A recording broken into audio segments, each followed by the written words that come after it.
વડોદરા શહેરના માંજલપુર વિસ્તારમાં ભાજપ દ્વારા આયોજિત સ્નેહ મિલન સમારોહમાં ધારાસભ્ય યોગેશ પટેલે પોતાના મત વિસ્તારમાં ઓછા સભ્યો બનવા બાબતે આક્રમકતા આપી હતી અને જાહેર મંચ પરથી કહ્યું હતું કે કથા હોય અને પૂરી થયા પછી ખંખેરીને જતા રહે તેવી સ્થિતિ માંજલપુરની છે। માંજલપુર ખાતે કાર્યકર્તાઓ અને શુભેચ્છકો માટે સ્નેહ મિલન સંમેલન કાર્યક્રમ યોજવામાં આવ્યો હતો, જેમાં માંજલપુરના ધારાસભ્ય યોગેશ પટેલ, ભાજપ શહેર પ્રમુખ ડોક્ટર વિજય શાહ, પૂર્વ સાંસદ રંજન ભટ્ટ, ધારાસભ્ય મનીષા વકીલ, ચૈતન્ય દેસાઈ, ડેપ્યુટી મેયર ચિરાગ બારોટ, સ્થાયી અધ્યક્ષ ડોક્ટર શીતલ મિસ્ત્રી, મુખ્ય દંડક શૈલેષ પાટીલ અને વોર્ડ નંબર 16, 17, 18, 19ના કાઉન્સિલરો તથા મહિલા મોરચા અને કાર્યકરો ઉપસ્થિત રહ્યા હતા। આ સંમેલનમાં ભાજપના સદસ્યતા અભિયાન અંતર્ગત સૌથી વધુ મત મેળવનાર માંજલપુર વિધાનસભામાં સૌથી ઓછા સદસ્યો બનતા ચર્ચાનો વિષય બન્યો છે। માંજલપુર વિધાનસભાના સ્નેહ મિલનમાં ધારાસભ્ય યોગેશ પટેલે સભ્યો ઓછા થવા પાછળ કાર્યકરો પર ઠીકરું ફોડ્યું હતું।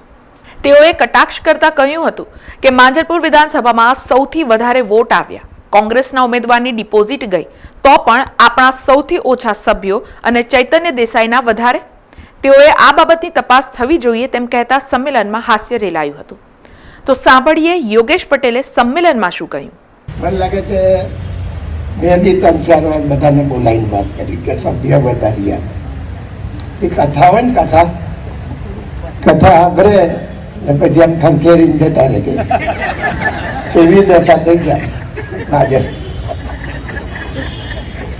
માંજલપુરમાં સભ્યો વધે એટલે સ્કીમ બી બનાવી, પેલા વેપારીઓ સ્કીમ બનાવે માલવી છે કે જે વધારે વધારે સભ્ય બનાવે જે મોલ એને બધી ગ્રાન્ટ આપવાની મને તોય નથી થતા।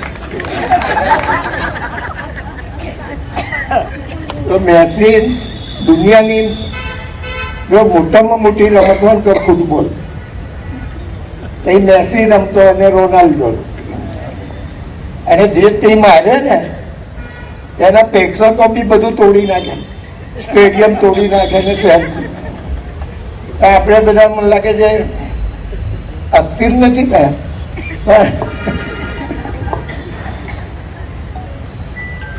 અલા સૌથી વધારે વોટ આવે સામેની ડિપોઝિટ જાય ને ઓછામાં ઓછા સભ્ય માંજલપુરમાં થાય ને વધારે વધારે થઈ જ નથી। એ તો તપાસનો વિષય છે, કારણ કે આપણે જે સભ્ય પહેલા કર્યા ને તો બધા એમાં જતા રહે એટલે તપાસ કરવી પડે। પણ આપણે ભાઈ યોગેશ પટેલે સંમેલનમાં કાચબા અને સસલાનું ઉદાહરણ આપ્યું હતું, જેમાં પોતાને સસલું અને ચૈતન્યને કાચબો કહેવાની કોશિશ કરી હતી। જ્યારે યોગેશ પટેલે મહિલાઓને પણ 10% જ સભ્યો બનાવવા બદલ માર્મિક ટકોર કરી હતી અને જે બાબતે મારે સરકારમાં રજૂઆત કરવી જોઈએ તેવું જણાવ્યું હતું। કાચબો ને સસલાની વાત જાણો છો ને, પછી આપણે એવું થઈ ગયું, આપણે બધા હુઈ રહ્યા ને કાચબો આગળ એટલે જો તમારે વોર્ડમાં વધારે કામગીરી કરાવી હોય 2024માં 25માં તો હજુ 2 દિવસ છે। આ જેટલા આવ્યા છે ને 50-50 કરે ને તો આપણે આગળ જતા રહીએ। 2 દામ 50 ના થાય, એક જણ ના બધાને નહીં,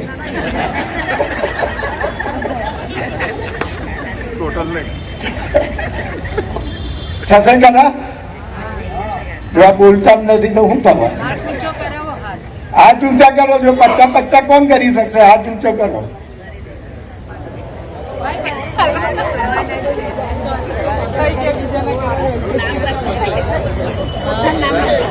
વધારાના 50 જો સૌથી ઓછા તો બહેનોને 50% સીટો જુએ છે ને 10% તમારા સભ્ય થયા છે, 10% કે 8%। બહેનોએ જે કર્યા છે એ 10%થી વધારે નથી કરતા અને સીટો જુએ છે 50%। આ તો કઈ ગણું તો એ મને નહીં સમજ, મને લાગે છે આ હિસાબે સરકારે ઘટાડી દેવી જોઈએ, સીટો ઘટાડવી સરકારમાં છો એટલે મારે રજૂઆત કરવી પડશે। જો બહેનો સભ્ય ના કરે અને ખાલી ઇલેક્શન માટે 50% સીટો લઈ જાય એ વ્યાજબી બી નથી। એટલે બહેનો મંડી પડે. ભારતીય જનતા પાર્ટી દ્વારા શહેરમાં સ્નેહ મિલનો દિવાળીના પર્વે ઉજવી રહ્યા છે. આજે વડોદરામાં શહેરવાડીમાં બી ઉજવાઈ ગયું, એવી રીતે કેવું રોકડિયાએ પણ ઉજવ્યું. ને હવે માધેલપુર આજે આ સ્નેહ મિલન ઉજવ્યું છે. એમાં કાર્યકર્તાઓ હાજર છે, નેતાઓ પણ બધા હાજર છે અને સારી રીતે અમારા કાર્યકર્તાઓ આવતી ચૂંટણીમાં કામ કરે અને જે ભૂતકાળમાં બધી સીટો કોંગ્રેસમાંથી છીનવી લીધી છે, એવી રીતે આ વખતે પણ કોર્પોરેશનમાં માધેલપુર વિસ્તારમાં બધી સીટો આવે એવી અમે આશા રાખીએ. સમાચારોના સતત અપડેટ માટે TNN ન્યૂઝને YouTube પર સબસ્ક્રાઇબ કરી બેલ આઇકોન પ્રેસ કરો અને અમારી સાથે જોડાયેલા રહો Facebook, Instagram અને Twitter ઉપર.